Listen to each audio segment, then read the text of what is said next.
Mumbozi yaffe essaawa eno nkuleetedde olutalo bannange, olutalo okugoba bambega ba CIA ya Amerika mu kalulu aka Uganda. Era lwaki Museveni munnange ayagala kugoba byabakama n'okuyiwa akakiiko ak'ebyokulonda konna. Twakyogerako mu mboozi yaffe wano emu emabegakaawo, naye mannange leero nkuleetedde akonvo n'akagga. Era security esattira ku mbega mbu Omumerika ayingiddewo n'ebisawo bya ssente wano mu Uganda. Haji Haruna ye musomi w'edduwa musange wali e Bulumagi ku lw'ejjinja gw'alina obuzibu mu maka, alina okusoomoozebwa ku mulimu oba anoonya omulimu.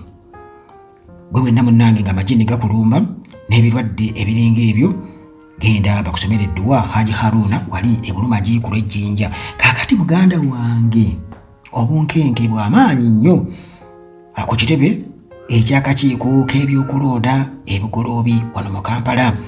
Abakozi n'abakakulira nga munnange bakulemberwamu omulamuzi Simon Mujenyi Byabakama n'omumyuka we Hajat Aisha Lubega. Munnange bakitegedde nti essaawa yonna Gen. Museveni agenda kubagoba ku mirimu egibasasula munnange obukadde bwa ssente. Kati munnange olwokuna n'olwokutaano olwa wiiki ewedde Byabakama n'akakiiko akafuzi akakakiiko kano ak'ebyokulonda munnange beesibidde mu kisenge ekiteesebwamu. Baagenze munnange okufulumayo nga ziwera ssaawa 3 ez'ekiro ku nnaku zombi. Bayingira ku makya ssaawa 2 nga beesibidde omwo zituuyana bwe zikala paka ssaawa 3 ez'ekiro. Teri kubaleetera mmere, teri kukola ki. Kati munnange ensonda mu State House bwe zito zitubuulidde nti ku ntandikwa ya wiiki ewedde Museveni yasisinkanye Byabakama, omumyuka we Lubega ne bakamisona bonna mu State House Entebbe n'abakunya ku bufere n'obutagoberera mateeka nga bakola emirimu ebiyitiridde mu kitongole.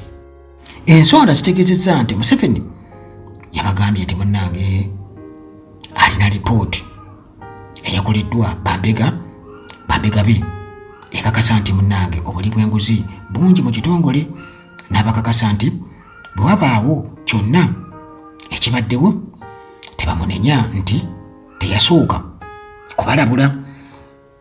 Munnange mugezaako kubeera nga tufuna agava mu kakiiko aka State House Anti-Corruption Unit akalwanyisa enguzi mu maka agoba pulezidenti akaduumirwa Brigadier General Henry Esoke okukakasa oba munnange be baakoze lipooti eruma Byabakama ne banne, wabula bano bategeeza nti okunoonyereza baakutegeerako emyaka 2 emabega nga kutandika, wabula nti bo Gen. Museveni sibe yakwasa obuvunaanyizibwa obwo. Bano bwe batyo era batubuulidde nti Museveni obuvunaanyizibwa obw'okunoonyereza ku kakiiko ak'ebyokulonda yabukwasa Meja Dr. Tom Magambo aduumira ekitongole ky'abambega ba poliisi ekya Criminal Investigation Department CID. Ng'ono okunoonyereza kwe yakumaliriza emyezi 2 emabega n'akwasa Museveni lipooti omwateekebwa mbu bye baazuula.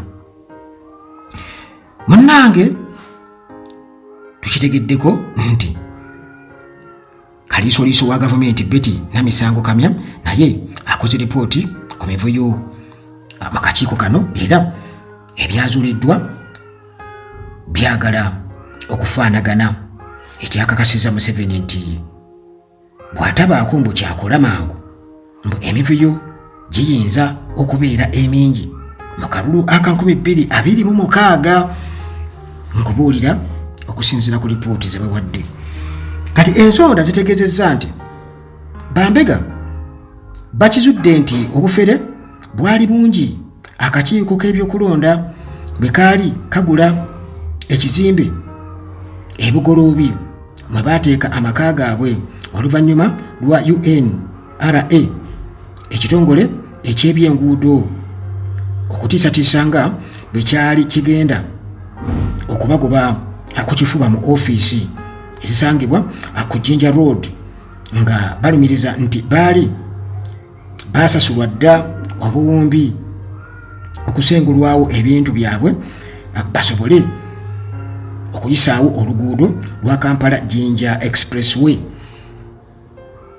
Mu Septemba 2024 nga ali Munyonyo ku mukolo ogw'okujjukira ebirungi ebyakolebwa General Alonda Nakayirima eyaliko omuduumizi wa UPDF era minisita w'ensonga z'omunda, Museveni yalumiriza nti alina obujulizi obukakasa nti NUP ekikulembera Robert Kyagulanyi Ssentamu Bobi Wine mbu kyamubba obululu obusoba mu kakadde akalamba n'alaga nga bwali omwetegefu ennyo okugenda mu kkooti okuwa obujulizi singa Bobi Wine ne banne mu NUP bamuggulako emisango.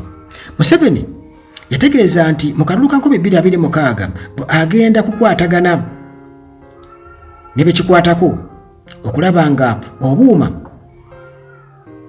bwe bukozesebwa mu kulonda nga ekifo mwe bubeera buganye okulonda nga buganye okukola mbu akalulu kayimirira nga kino munnange kyekigenda okumutaasa obutabbibwa Bobi Wine nga bwalumiriza. Ensonda mu State House zitubuulidde nti Museveni alina obujulizi nti abanene mu NRM be yakwasa ssente okusasula abaana abaalina okumukuumira obululu mbu baazirya mbu aba NUP ne bakozesa omukisa ogwo okukyusa ebyava mu kalulu naddala mu bitundu ebya Buganda nga bambega balumiriza nti singa tekyali kitongole ekya ISO ekikettera munda mu ggwanga ate Museveni n'aba NRM baaliwanguddwa bubi nnyo mu Buganda ne Busoga, nti baaliwanguddwa bubi nnyo mu Buganda ne mu Busoga. Kati akulira ebyokulonda mu NRM Dr. Tang Odoi yategeezezza nga essaawa yonna bwe bagenda okusalako ofiisi ez'akakiiko k'ebyokulonda beekalakaase n'okusaba okunnyonnyola lwaki baanyaga akalulu ak'omuntu waabwe.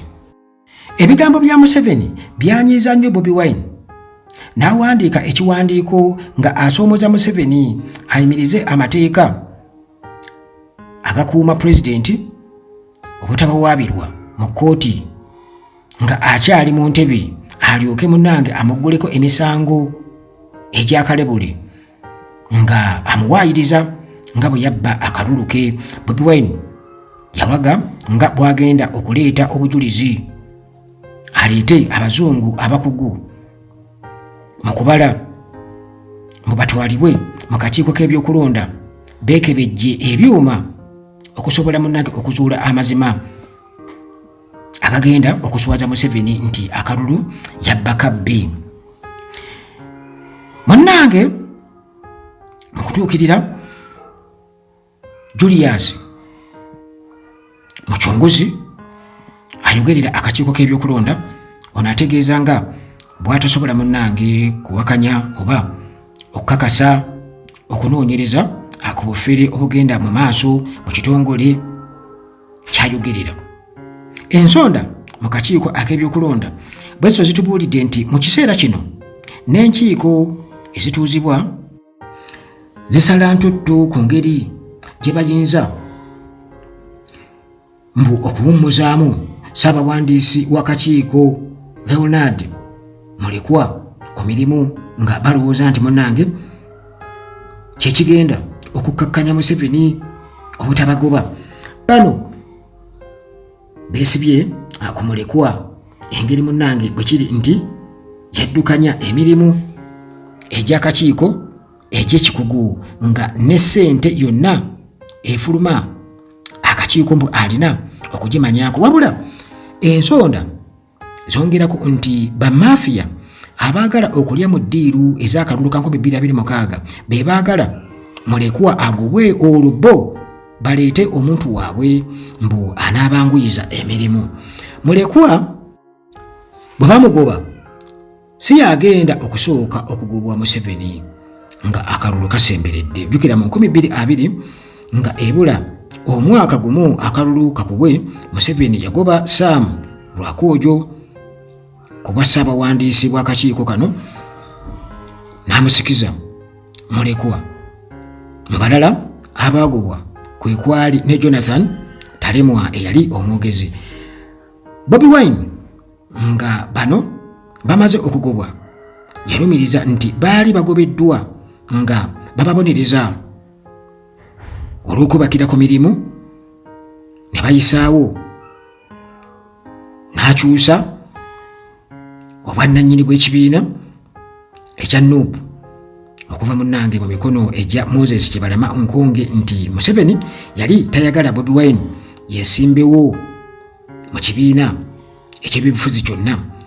Uganda at large munnange tukitegeddeko nti obunkenke bw'amaanyi mu bitongole ebya security nga balowooza nti bwatabeerawo kyamangu kikolebwa bambega Abamerika ab'ekitongole ekikesi ekya Central Intelligence Agency CIA mbo bagenda kutabangula akalulu okakasa nti Museveni n'ekibiina kya NRM bawangulwa bubi nnyo. Ensonda mu security zitegeezezza nti waliwo mbega omutawaana owa CIA eyayingidde Uganda nga ono amakanda mbu agasimbye ku kitebe kyabwe ensambya nga gyasinziira okusisinkana bannabyabufuzi akuludda oluvuganya abakulembeze ab'ebitongole eby'obwannakyewa n'abawa ssente ez'okwetegekera akalulu ka 2026. Era Museveni yalumiriza nti aba opposition n'abakulira ebitongole eby'obwannakyewa nti beetwala ku kitebe ekya Amerika n'ebitebe eby'amawanga aga Bulaaya nga abagenzi okunywayo kacaayi naye nga bapanga kutabangula Uganda, kyeyagambye nti tagenda kukikkiriza. Era ensonda mu security zirumiriza nti mbega ono akolagana n'akulira okugoberera ebyobufuzi mu Uganda Sham Christopher nga ono naye mu Amerika eyasimba amakanda ensambya.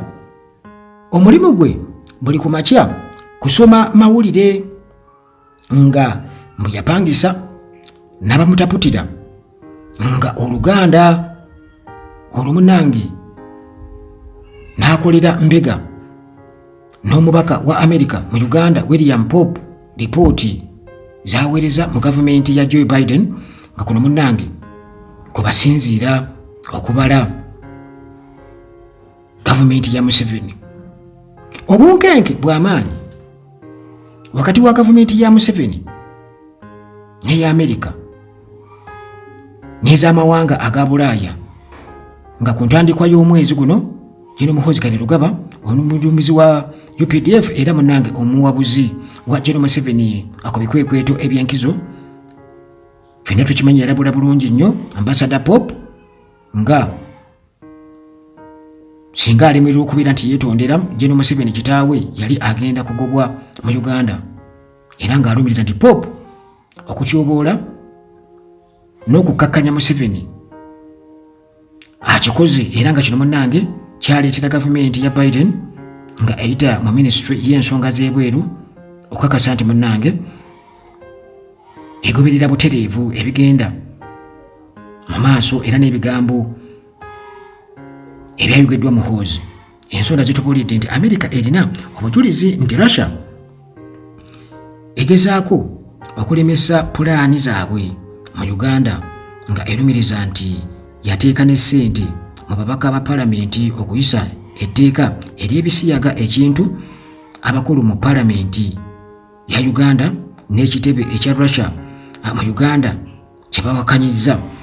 Muhoozi mukwano nnyo gwa Russia nga ensonda zitegeezezza nti y'ensonga lwaki Amerika egezaako nga bw'esobola okumukkakanya nga eteeka natti ku mikwano gye naddala mu bitongole ebya security ekintu Muhoozi munnange kye yayise ejjoogo. Ssaabawandiisi w'ekisinde ekya PLU MP wa Kasambya David Kabanda yategeezezza nti Amerika okuteeka natti ku banene mu security eya Uganda ekikola kuyamba baludda luvuganya okutiisatiisa security ereme kubakwatako nga bakola effujjo mu kalulu ka 2026 nga balowooza nti munnange kye kigenda okubayamba okusuula gavumenti ya Museveni. Wiiki ewedde Gen. Museveni yabadde asuubirwa munnange okusisinkana Pope okwogera ku butakkaanya bwe balina, wabula munnange Sandal Walusimbi omwogezi owa Gen. Museveni yategeezezza nti bw'atanategeerako ako kafubo konna akabaddewo wakati wa Museveni ne Pope